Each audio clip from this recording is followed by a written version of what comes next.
Assalamualaikum warahmatullahi wabarakatuh. Di sini saya dan kelompok saya akan menjelaskan tentang jenis-jenis pasar.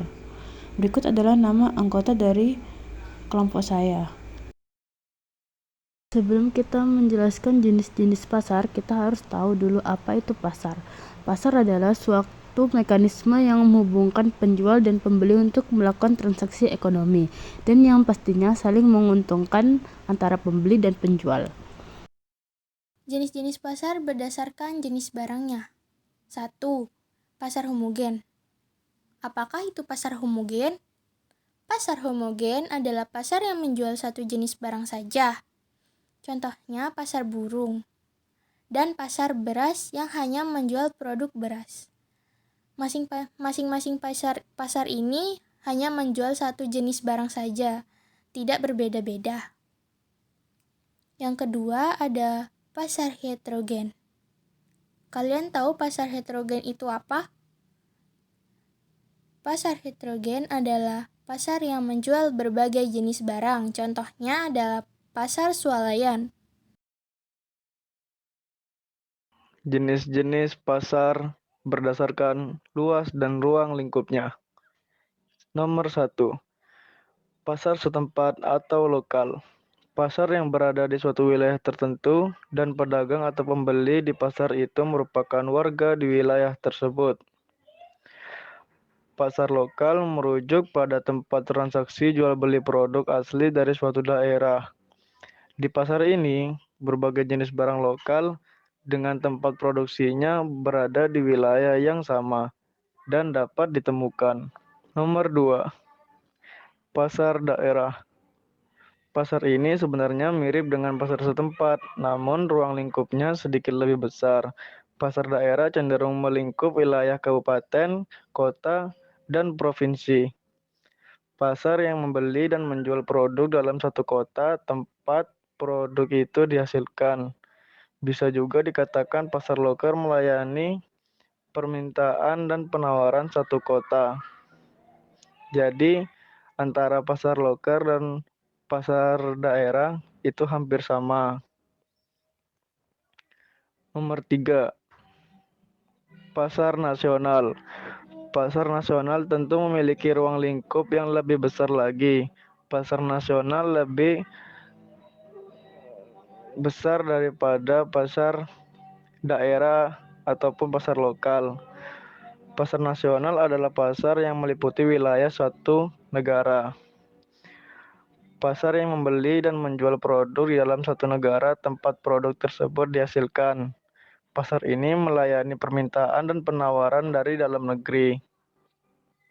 Nomor 4. Di nomor 4 ini ada pasar internasional. Jenis pasar yang membeli dan penjualnya berasal dari seluruh dunia. Pasar internasional adalah pasar yang membeli dan menjual produk dari beberapa negara. Pasar internasional melampaui ekspor pemasar dan menjadi lebih terlibat dalam lingkungan pemasaran di negara-negara tempat suatu organisasi melakukan bisnis. Selanjutnya ada jenis-jenis pasar yang berdasarkan barang yang diperjualbelikan. Jenis-jenis ini dibagi menjadi 4 jenis, yaitu yang pertama, pasar sumber daya produksi. Pasar sumber daya produksi adalah pasar yang memperjualkan barang-barang faktor produksi, yaitu contohnya adalah pasar mesin-mesin industri, pasar mesin otomotif, pasar tenaga kerja, dan pasar uang. Selanjutnya yang kedua ada pasar barang konsumsi. Pasar ini memperjualbelikan barang-barang konsumsi, yaitu contohnya adalah pasar beras, pasar ikan, pasar tekstil, pasar sayur mayur, pasar buah-buahan, dan pasar kelontong. Yang ketiga ada pasar jasa. Pasar jasa merupakan pasar yang menjual berbagai jasa, yaitu contohnya pasar tenaga kerja, pangkalan ojek, dan sebagainya. Lalu, yang keempat ada pasar keuangan. Pasar yang memperdagangkan surat-surat berharga Apakah kalian tahu contohnya?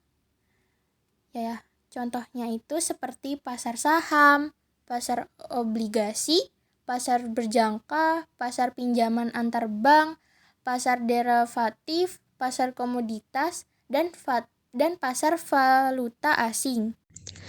Nah, selanjutnya yaitu ada jenis-jenis pasar berdasarkan jenis transaksinya. Yang pertama ada pasar konkret.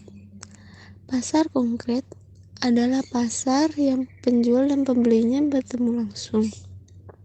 Contohnya yaitu pertama pasar tradisional, yang kedua supermarket, dan yang ketiga adalah swalayan.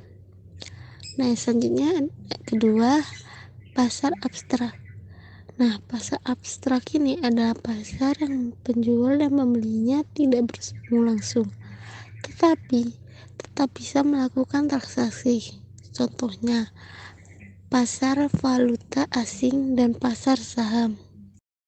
Dan yang terakhir adalah jenis-jenis pasar berdasarkan organisasinya. Menurut organisasinya, pasar dikelompokkan menjadi dua jenis, yaitu pasar persaingan sempurna dan pasar persaingan tidak sempurna. Yang pertama, pasar persaingan sempurna. Pasar di mana penjual dan pembeli memiliki informasi yang sama mengenai keadaan pasar. Penjual dan pembeli juga bebas keluar masuk pasar. Barang yang diperjualbelikan sejenis atau homogen. Harga barang atau jasa pun ditentukan oleh kekuatan pasar. Penjual maupun pembeli juga bebas keluar masuk pasar. Contoh pasar persaingan sempurna yaitu sayur mayur, buah-buahan, toko baju di Tanah Abang, atau pasar-pasar tradisional lainnya. Dan yang kedua adalah pasar persaingan tidak sempurna. Pasar di mana penjual dan pembeli memiliki kebebasan untuk menentukan harga dan jumlah barang yang ingin diperdagangkan. Barang yang diperjualbelikan di pasar ini beraneka ragam. Pasar ini dibagi lagi menjadi 5 jenis. Yang pertama, pasar monopoli. Pasar yang hanya memiliki satu jenis barang atau jasa tertentu. Contoh pasar monopoli yaitu perusahaan BUMN PLN, perusahaan minyak bumi, perusahaan gas alam, dan lainnya. Yang kedua, pasar monopsoni. Pasar monopsoni adalah pasar yang hanya dikuasai oleh satu pembeli atau satu jenis barang atau jasa. Contoh dari pasar ini adalah perdagangan susu sapi murni yang hanya bisa menjual produknya ke satu pembeli di daerahnya. Dan yang ketiga adalah pasar persaingan monopolistis. Pasar persaingan monopolistis adalah pasar yang terdapat banyak penjual dan pembeli. Barang yang dijual oleh para produsen sama, hanya berbeda ciri khasnya saja. Jadi semua barang yang dijual di pasar tersebut sama, namun berbeda dari ciri khasnya saja. Contoh pasar monopolistis adalah industri makanan atau minuman kemasan, perusahaan perabotan rumah tangga, industri pakaian wanita, dan sebagainya.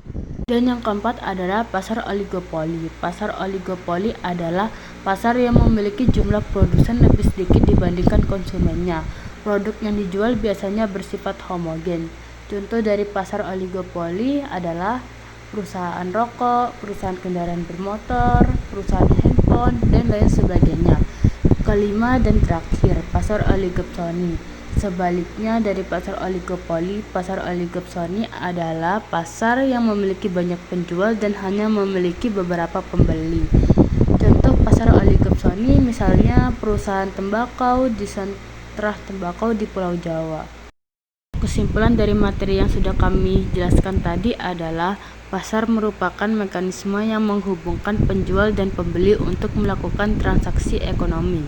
Jenis pasar dapat dikategorikan berdasarkan jenis barang, waktu pelaksanaannya, luas dan ruang lingkupnya, jenis barang yang diperjualbelikan, jenis transaksinya, dan organisasinya. Dengan demikian, pasar memiliki beragam karakteristik yang mencerminkan kompleksitas ekosistem transaksi ekonomi dan berbagai tingkat dan skala. Sekian penjelasan dari kami. Mohon maaf jika banyak kata atau penulisan yang salah dalam PPT ini. Maaf juga jika ada penjelasan yang kurang jelas. Sekali lagi saya mohon maaf. Semoga PPT ini bisa membantu untuk kedepannya. Sekian dari kami. Wassalamualaikum warahmatullahi wabarakatuh.